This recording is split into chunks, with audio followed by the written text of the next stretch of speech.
Hello, my loyal viewers. It is good to be back. Quarantine and everything in lockdown is taking a toll. As you can see, I'm growing some facial hair for the first time in my life, which is very new and has never happened to me before. I was quite freaked out about it, but that's not why I'm here. Why I'm here is for a very special reason, and it's because it is, or was, Teacher Appreciation Week. By the time this video goes up, the week would have been long past. But I still wanted to share a teacher that has had a profound effect on my life. Not only because of what he teaches, but because of what he earnestly believes. And you can see it in his teaching. He's not someone who's just there, who's being paid to do a job. What he does comes from who he is. He's an earnest man that loves to share his knowledge of the past.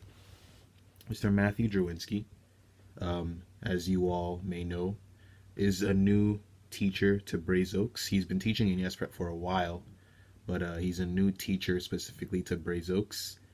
And the thing about him is that he teaches my favorite subject, government.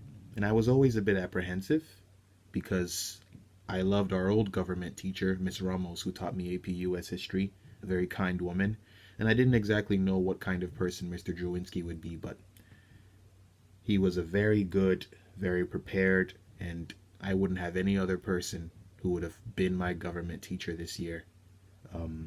He's a very astute man, accredited, has all the titles and all the degrees, went to Rice and got his degree in political science, and went to UPitt, University of Pittsburgh, and got his master's in history from there.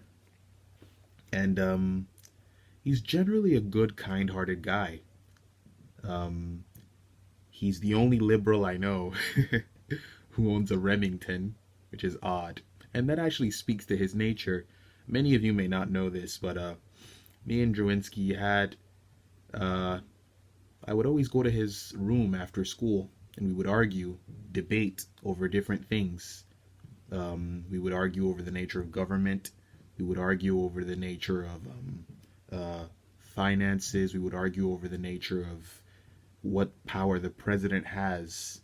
And it was in these conversations that I got to know more of the other side, more of what the left believes, more of what the right believes.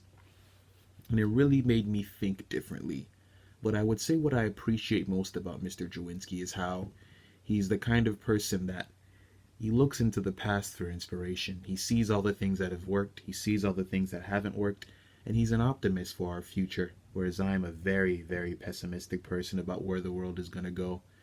But I suppose I'll leave you with this, which is actually Mr. Drwenski himself, about 3 years ago, testifying before the Houston City Council about tearing down some Confederate monuments.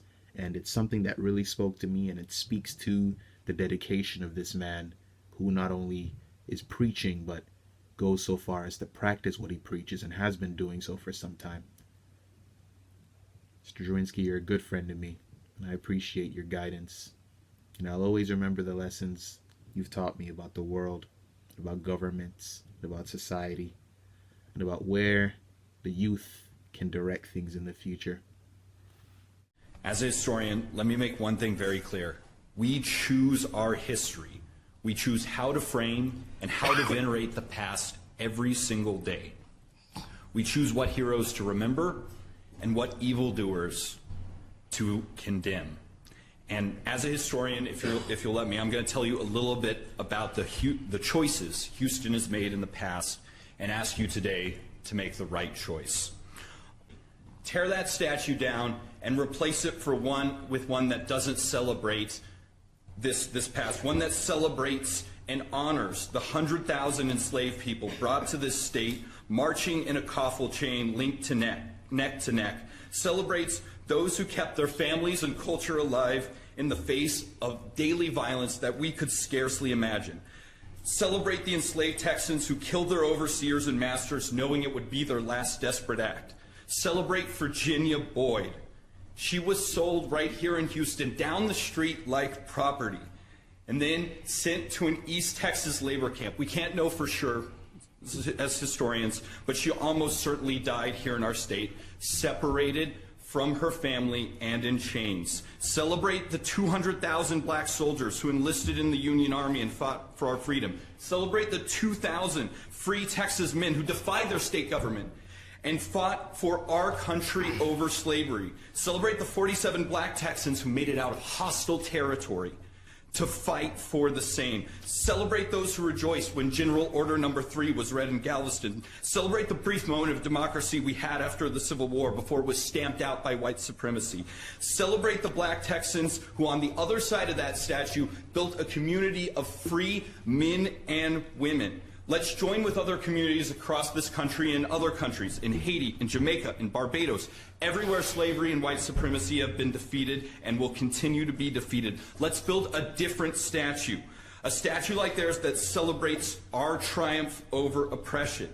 Choose to celebrate this history and not the revisionist history of white supremacy. For the past 109 years, we've kept this statue up, and if you leave this room without acting today to remove it, you will make the same choice.